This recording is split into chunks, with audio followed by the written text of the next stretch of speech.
할렐루야. 오늘도 하나님의 부르심의 목적대로 향기나는 삶 살기를 소망하면서 하루 30분의 예배를 하나님께 드리겠습니다.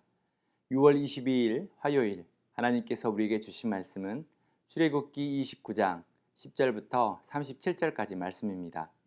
제가 10절부터 18절까지 말씀을 읽도록 하겠습니다. 너는 회막 앞에 수송아지를 가져오게 하여라. 그러면 아론과 그의 아들들이 그 머리에 안수할 것이다. 너는 회막 문 여호와 앞에서 수송아지를 잡아라. 수송아지의 피를 조금 가져다가 내 손가락으로 제단 뿔에 바르고 나머지는 제단 밑에 쏟아부어라. 내장에 붙어있는 모든 기름과 간을 둘러싸고 있는 꺼풀과 두 콩팥과 그 위에 붙은 기름을 걷어 내 제단 위에서 불살라라. 단 수송아지의 고기와 가죽과 똥은 진영 밖에서 불살라라. 이것이 속죄제다. 너는 또 순양 한 마리를 가져오너라. 그러면 아론과 그의 아들들이 그 머리에 안수할 것이다. 너는 그 순양을 잡고 그 피를 가져다가 제단 주위에 뿌려라. 그 순양을 부위별로 자르고 내장과 다리를 씻어 그 머리와 다른 부위들과 함께 놓아 두어라. 그러고 나서 제단 위에서 그 양을 통째로 불살라라. 이것은 여호와께 드리는 번제로서 좋아하시는 향기요 여호와께 드리는 화제다. 아멘. 이스라엘 백성들이 하나님께 드리는 제사 종류에는 5가지가 있었습니다. 번제, 소제, 화목제, 속죄제, 속건제입니다. 그런데 이러한 제사들은 각기 규정된 방법에 따라 드려야 하는데요. 제사 드리는 방법은 4가지가 있었습니다. 화제, 요제, 거제, 전제입니다. 오늘 말씀에 해당하는 본문에서는 제사장 위임식 때 하나님께 드려야 하는 제사로 속죄제, 번제, 화목제, 소제가 나옵니다. 이 모든 제사들이 우리에게는 익숙하지 않고 어렵게 느껴지지만 하나씩 살펴보면 각각의 의미 속에 크신 하나님의 은혜가 있음을 알게 됩니다. 오늘은 제사장 위임식 때 하나님께 드렸던 속죄제와 번제에 대해서 말씀을 살펴보겠습니다. 속죄제와 번제의 공통점이 있는데요. 그것은 바로 희생제물을 번제단 위에서 불태워 드리는 방법을 사용한다는 것입니다. 이와 같은 방법을 화제라고 합니다. 화제는 희생제물을 태운 연기가 하늘로 올라가게 되면 하나님께서 희생제물이 완전히 타는 그 향기를 받으시는 것입니다. 그렇다면 속죄제와 번제의 차이점은 무엇일까요? 그것은 제단에서 제물을 태우는 방식에 있는데요. 각각 살펴보도록 하겠습니다. 먼저 속죄제는 하나님께 죄사함을 구하는 제사입니다. 제사장이 이스라엘 백성을 대표하여 제사장의 의무를 수행하기 전에 자신의 죄부터 하나님께 용서받은 일이 우선되어야 함을 보여주고 있습니다. 10절 말씀인데요. 너는 회막 앞에 수송아지를 가져오게 하여라. 그러면 아론과 그의 아들들이 그 머리에 안수할 것이다. 아론과 그의 아들들은 자신들의 모든 죄를 수송아지의 머리에 손을 얹어 죄를 정가시키는 의식을 하게 됩니다. 그리고 수송아지를 잡아 각각의 부위별로 나누고 번제단에서 태울 것과 진영 밖에서 태울 것을 구별하여 불태우게 됩니다. 이때 송아지의 피를 조금 가져다가 번제단의 네 모서리 뿔에 바르는 행위도 하게 됩니다.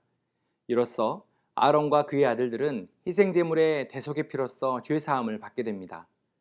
사랑하는 성도 여러분, 속죄제는 하나님께 직분을 맡은 사람이 가장 먼저 하나님과 바른 관계를 맺어야 함을 우리에게 알려줍니다. 내가 먼저 죄가 있는지 살피고 회개하여 하나님과의 바른 관계 속에서 그 직분을 감당해야 하는 것입니다. 다음은 번제입니다. 번제는 속죄제를 통해서 죄사함을 받은 제사장이 이제는 하나님께 온전히 헌신해야 함을 우리에게 알려줍니다. 번제에서 사용하는 희생제물은 순양 한 마리인데요. 15절에 너는 또 순양 한 마리를 가져오너라. 그러면 아론과 그의 아들들이 그 머리에 안수할 것이다. 번제는 속죄제와 동일하게 희생제물의 머리에 안수하지만 그것을 태울 때는 부위별로 자른 후에 희생제물의 전부를 불사르게 됩니다. 속죄제와 가장 큰 차이점이 번제는 제물의 전부를 태운다는 것입니다. 이것은 제사장의 완전한 헌신을 상징하는 것입니다.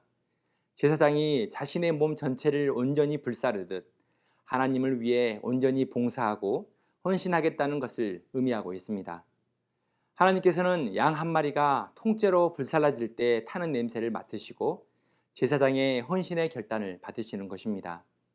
그런데 성경은 희생제물이 타는 냄새를 향기로 표현하고 있습니다. 18절인데요.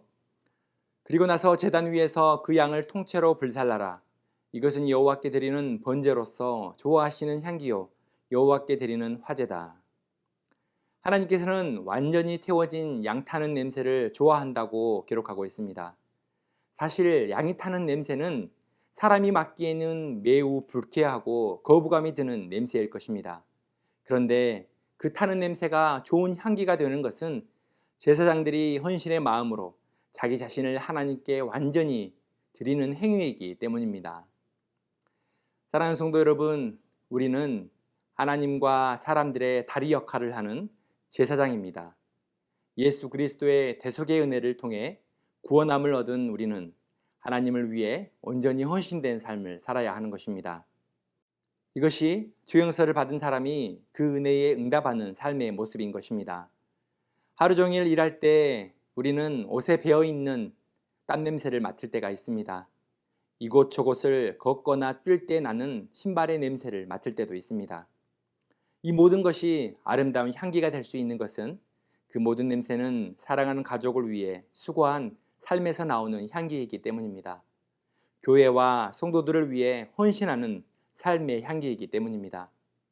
그리스도인들은 우리의 삶을 온전히 드려 가족과 교회와 이웃에게 헌신함으로 하나님을 기쁘시게 하는 삶을 살아야 합니다.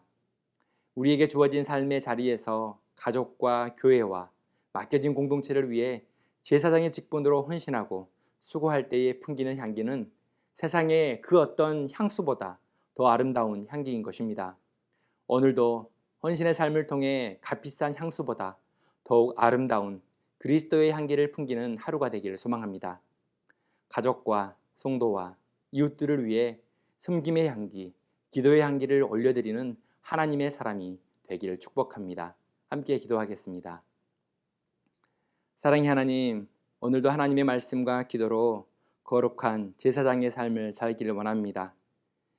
주께서 우리를 용서하여 주시고 깨끗게 하신 그 보혈의 은혜에 감사하며 반응하며 오늘도 나의 삶을 드리고 나의 육체와 나의 시간을 들여 우리의 가정과 또 성도들과 교회와 우리 이웃들을 향해 온전히 섬기고 그들 위해 기도할 수 있는 축복의 하루가 되게 하여 주옵소서. 감사함 예수 그리스도의 이름으로 기도드립니다. 아멘. 오늘의 추천 찬양은 너는 그리스도의 향기라입니다. 오늘도 그리스도의 향기 되어 헌신과 사랑으로 하나님의 생명을 전하는 복된 날이 되길 소망합니다.